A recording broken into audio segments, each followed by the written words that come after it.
Hare Krishna, dear devotees. Welcome back once again to our lecture series on Sri Vrindavan Dham. Nama Om Vishnupadaya Krishna Pashtaya Bhutale Srimati Bhaktivedanta Swaminiti Namane Namaste Saraswati Deve Gauravani Pacharine Nirvishesha Shunyavadi Pastacha Deshatarine. So we are continuing with our mini-series on Stimulation for Ecstatic Love, and this will be part 108, auspicious number. Today we will discuss the fourth quality of Krishna, once again, that distinguishes him from Lord Narayan, namely Rupa Madhuri, his most extraordinary beauty. And it will be part 2 about his lotus eyes. To begin with, the Svetara Upanishad 3.19 says, Pasyat yachakshu, that he has no eyes, but sees everything. He has no eyes, but he sees everything. This, in fact, refers to the fact that Krishna has no material eyes. That's what it means. His eyes are not made of skin, flesh, bone, etc. Furthermore, the Vishnu Sahasra Nam states that there are 6 names that denote or refer or explain Krishna's eyes. The first is Lohitaksha. It means his handsome eyes are reddish. Number 2, Sahas Vriksha, means he has thousands, or I think it's better to say infinite eyes. Number 3 is Padma Nibek Shana, meaning that his eyes resemble lotus flowers.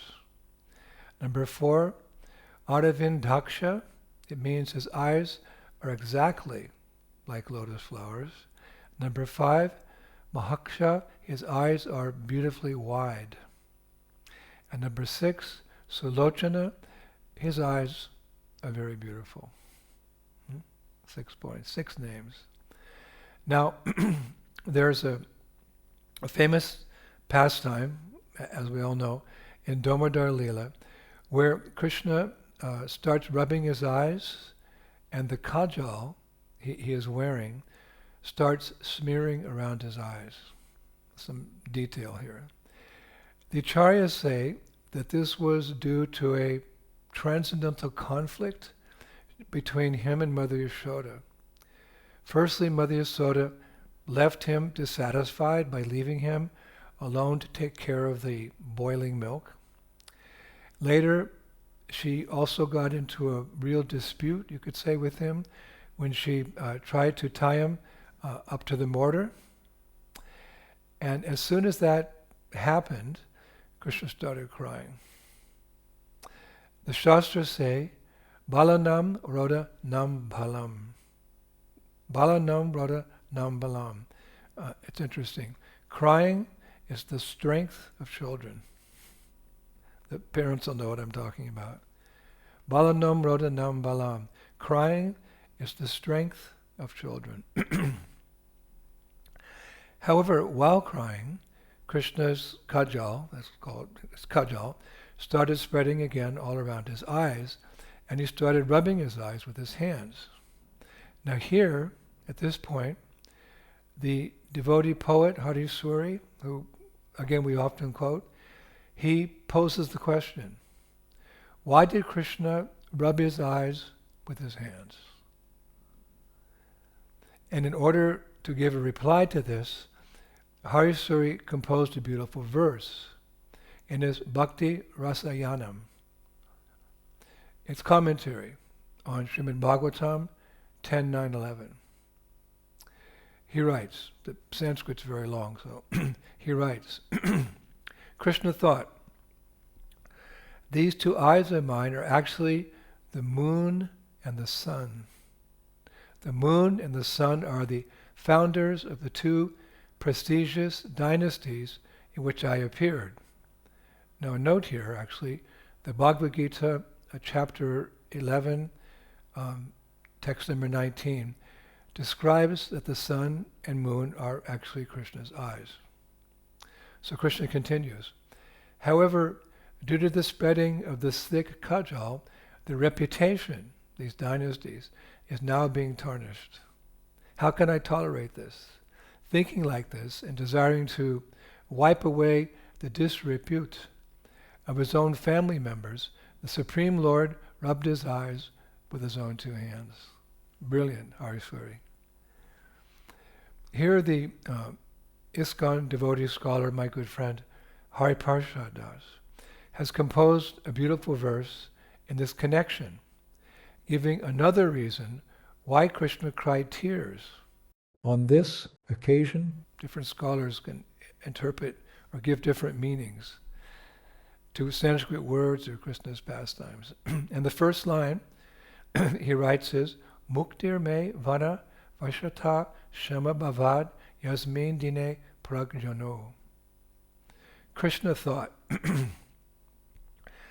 it's really interesting, in my previous incarnation as Ram, I got freed from the forest on this day of Deepavali.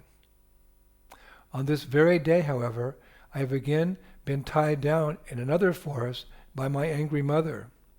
If, as the Supreme Lord, my life here in this material world is so full of bondage, then what to say of the misery of the conditioned souls?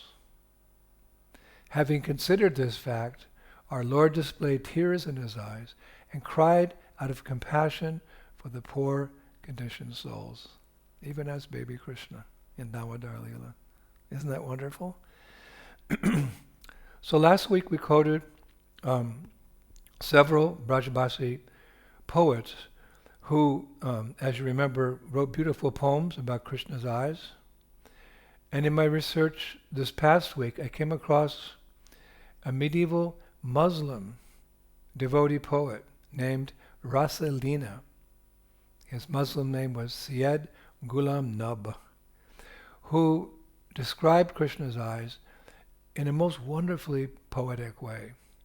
Ame hala hala nadab harer, sweta sham rata nara, jiyata marata juki juki parata, jihi chitavara ikabhara. Wonderful are Govinda's eyes, white as if filled with pristine heavenly nectar, black as if full of the deadliest of poisons, and reddish as if filled with the most intoxicating wine. If he glances even once at someone, that person simultaneously lives due to the nectar, dies due to the poison, or stumbles around due to the intoxicating wine. That's pretty far out. Now, more research revealed one of Krishna's names, interestingly enough, is Animisha. A-N-I-M-I-S-A. Animisha. It means one who doesn't blink his eyes. When I read that, I thought of Lord Jagannath. Lord Jagannath on the Rath Yatra card.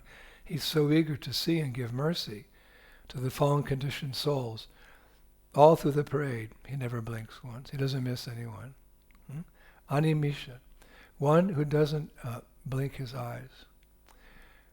However, we were considering that during the pastime of Krishna's killing Putana, we all know from reading Bhagavatam, or Krishna book, how he closed his eyes as soon as the witch Putana came in front of him to kill him.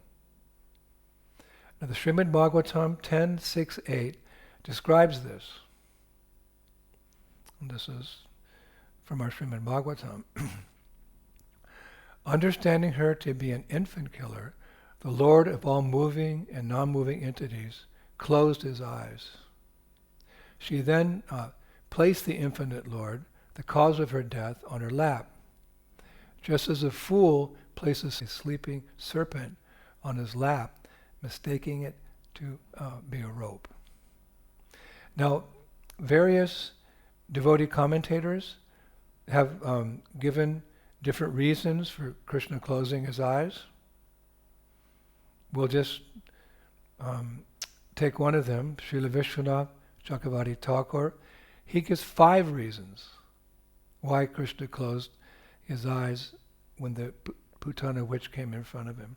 The first one is to show that he is a small child, afraid of such fierce demons. Number 2, to avoid seeing such an inauspicious demon as Putana, he closed his eyes. Number 3, that no cheating can remain in front of the vision of the Lord. No cheating, because she cheated. She came as a beautiful woman and assumed a real form. So that no cheating can remain in front of a vision of the Lord. Number 4, the Lord would have felt embarrassed to kill the lady who had shown the mood of a mother to him. He wanted to avoid that embarrassment. Number 5, he did not want to see her suffering in front of his eyes. Now, again, Harishwari, the poet, further reveals the Lord's mind at this moment when Putana came. The Lord is thinking, if I look at her with compassion, she will become immediately liberated, and the pastime won't take place. And if I look at her with anger, she will be burnt to ashes. Better I don't look at her at all. Better I don't look at her all. That's why Harisuri, his understanding is Krishna closed his eyes, because if I look at her with compassion, she will become immediately liberated and there won't be any pastime. And if I look at her with anger, she'll be burnt to ashes. Better I don't look at her at all. Thank you, Harisuri. Now, there's a beautiful pastime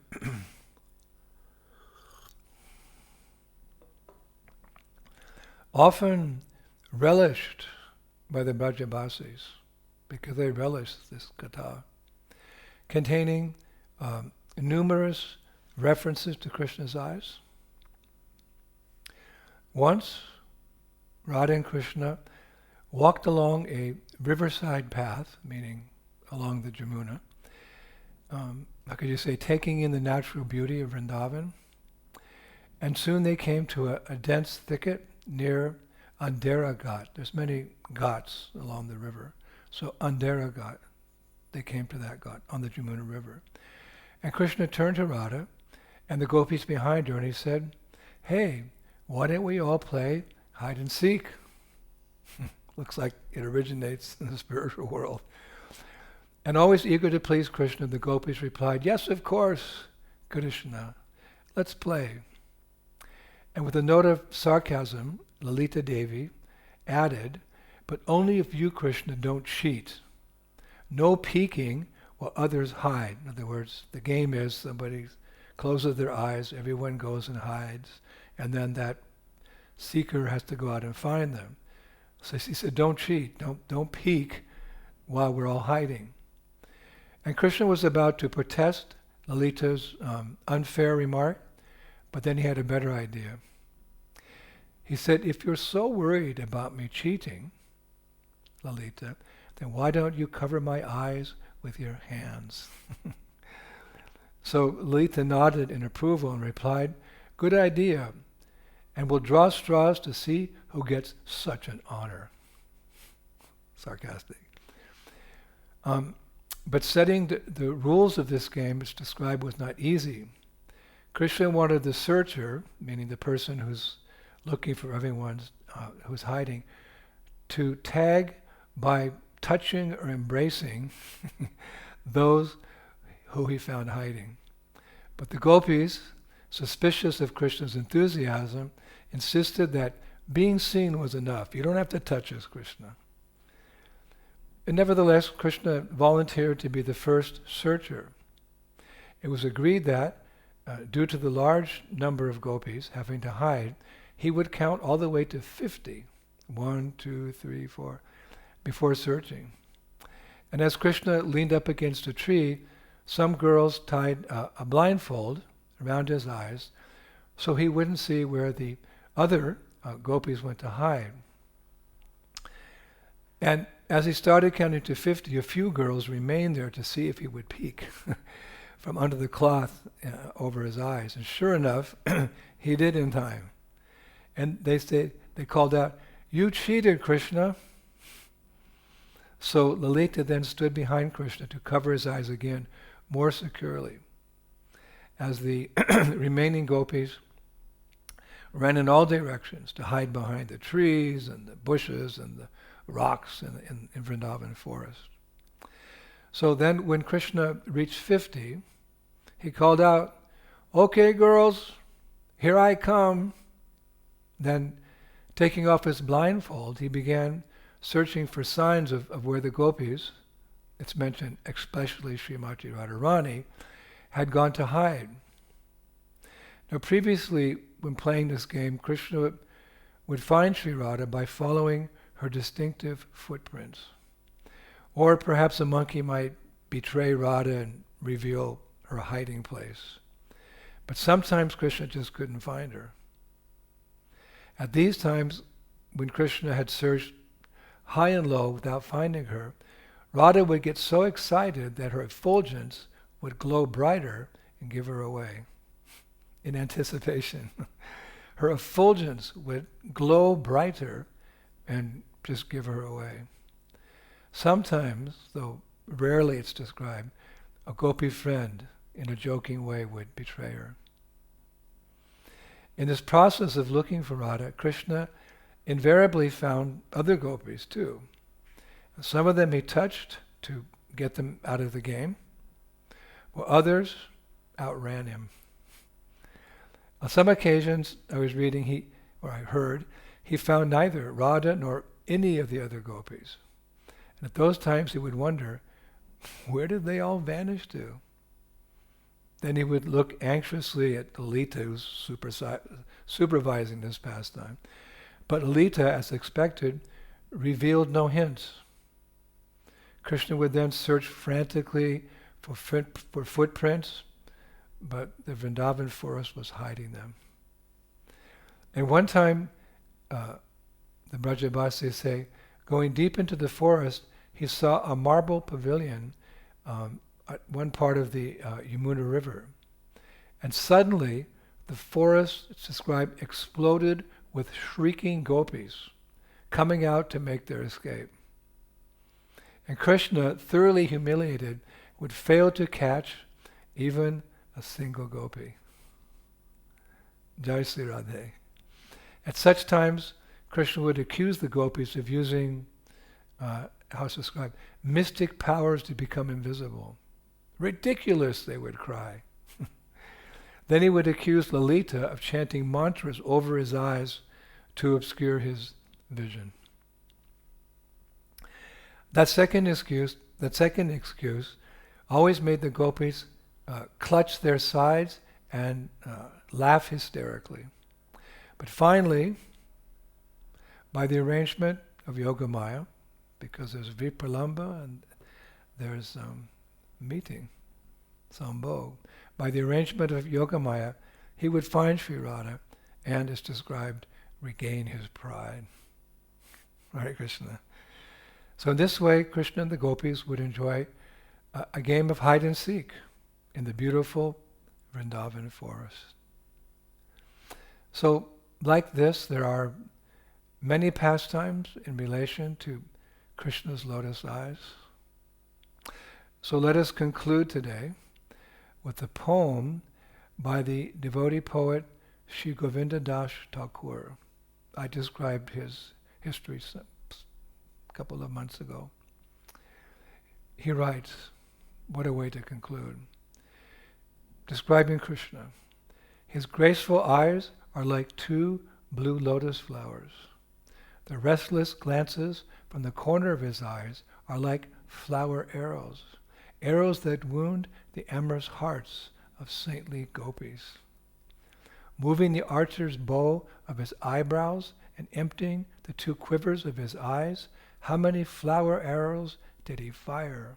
How many flower arrows did he fire? Many playful girls' hearts were wounded, but those girls could not gaze on anyone but him. Thank you, dear poet. Thank you, Prabhus. I think we have another class about eyes, because if you do a search on Google or anywhere about Krishna's eyes, so many quotes come up. Just have to arrange them in a nice way. So we'll do our best, and we'll be with you next week for part 3 about Krishna's lotus eyes. All glories to Srila Prabhupada, the revealer of the Dham. Shri Shri Gaur Nitai ki, Shri Shri Krishna Balaram ki, Shri Shri Radharashama Sundar ki, Vrindavaneshwari Srimati Radharani ki, Mayapur Dham ki, Gaur Nitai ki, Shri Krishna Sankirtan Yagya ki, Nitai Govimanandi, Jai Jai Sri Sri Radhe Shyam. Thank you.